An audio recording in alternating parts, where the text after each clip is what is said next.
Welcome to the Daughter Arise channel. My name is Yvonne. This channel is all about bringing you news and content surrounding childhood sexual abuse.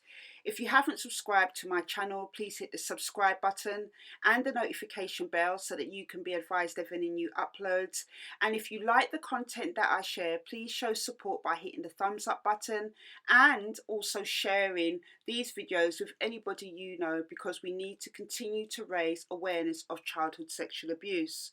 So in today's video, I came across this report that had just come out today. It is to do with the UN.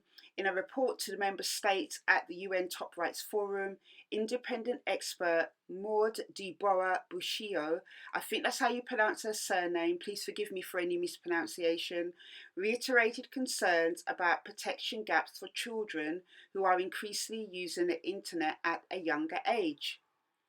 Maud Deborah from the Netherlands was appointed Special Rapporteur on the sale and exploitation of children on the 8th of May 2014, and her mandate was renewed in March 2017 for an additional 3-year term. She warned that while the growth of the internet had benefited people's lives in many ways, it has also offered secrecy, anonymity, and opacity to perpetrators who often act with utter impunity. Children continue to be sold and trafficked within their own countries and across the borders for the purposes of sexual exploitation, she warned. Children are coerced into participation in pornographic performances online. Young girls and boys are lured with false promises and coerced into the sex trade, domestic servitude, forced labour, begging, and forced marriage. The Special Rapporteur also noted that some states continue to prosecute children who are forced to carry out sex acts online. This is despite clear guidance from child rights experts that children are victims and should never be criminalised. In her report, she also said that in 2017 there were 78,589 online sites containing child sexual abuse material. By 2018, the number of websites showing this material had increased by 32%. Ms. Dubois also told the Council that in 2019, the International Criminal Police Organisation Interpol held as potential evidence more than 1.5 million images and videos. She cited studies that showed extremely alarming patterns of increasingly younger children often being subjected to severe abuse, with 28% of victims younger than 10 years old. The true scale of the crimes committed against children is unknown, the Human Rights Council heard. This is because of the lack of centralised data on the scourge and lack of reporting bodies. But it's also owing to the deeply ingrained culture of silence, shame and stigma that surrounds child sexual abuse and exploitation, she said. The rights expert also noted that the worst affected are the children who've been marginalised through poverty, conflict, social exclusion and discrimination, and warned about the continuing fast expansion of information and communications technology, which had provided a variety of tools for offenders, traffickers and criminal groups to use to identify and target children. So as you heard from me reading that report, it makes for completely distressing and alarming reading. I mean, it is just so shocking when you think that you've heard it all when it comes to childhood sexual abuse.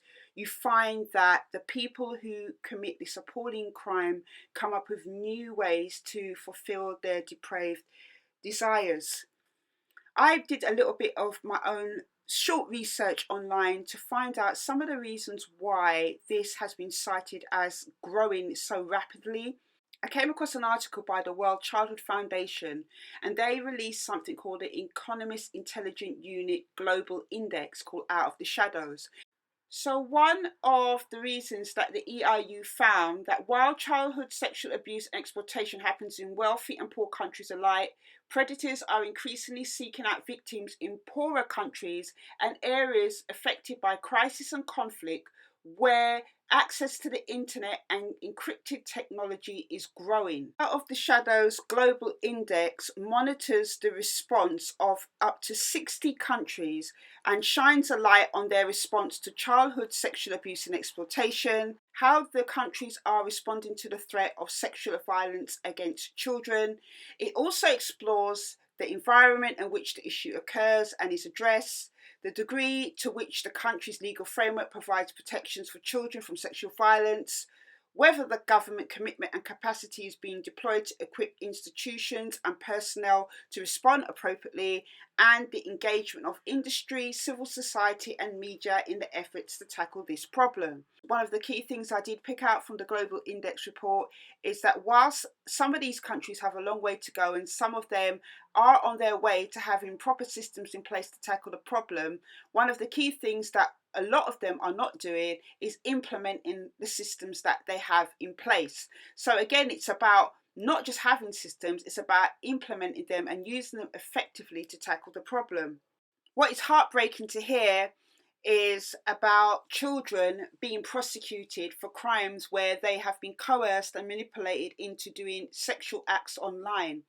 It's very confusing and conflicting from country to country as to their stand on this particular subject, because we hear from childhood experts that a child can never be responsible for the actions of an adult. Countries that say age of consent for children is one age and in other countries it's another age, or we've had cases over here with child sexual exploitation where the child is considered underage because of the law, but because of certain behaviours that happened with the child and the perpetrator, they were not considered to be a child in that situation.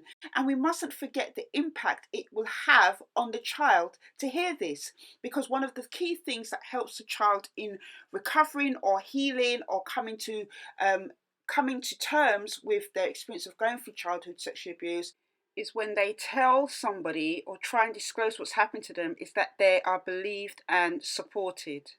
Something that I talk about in my TEDx talk, how we can empower survivors and victims of childhood sexual abuse, and I will leave a link to that in the description box below. But it has a completely compounding and devastating effect. If you're a child, you don't know any better. You are trusting the adults, or you're being manipulated and coerced by an adult into certain behaviours. It's totally unfair and horrifying that a child would be prosecuted for something that is not their fault. And what message does it send out to those that are perpetrators of this terrible and disgusting crime? One of the key things that is going to help with this crime is teaching kids to keep themselves safe online. Over here in the UK and in other countries like the US and Sweden, there is a lot of work that is being put into teaching children how to keep themselves safe online. As we know, even over here in the UK, there has been a high rise in the amount of sexual crimes online against children, and that's something I think that authorities and different places are still trying to work out how to tackle that.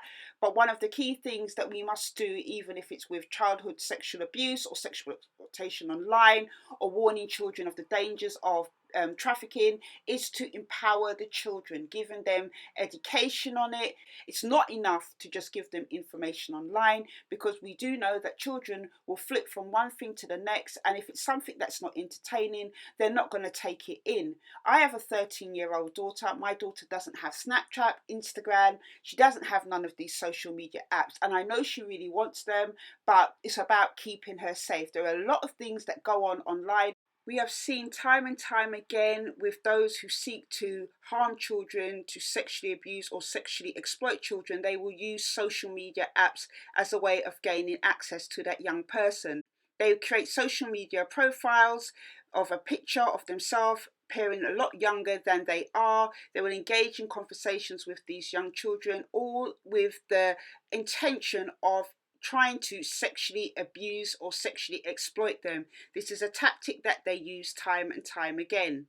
The onus is also on us as parents and caregivers and our child's wider social circle to keep an eye on what our child is doing online. Do you know the apps that they're on? Do you know the conversations that they're having? There are apps out there that can help parents to monitor their child online. There is still a long way to go in the fight against childhood sexual abuse, and whilst there has been some positive movements across different countries, these stories just still highlight actually that it will and will always be a problem, unfortunately. But all we can do within our own small capacity is continue to empower our children, raise awareness, and do what we can to fight the evil of childhood sexual abuse.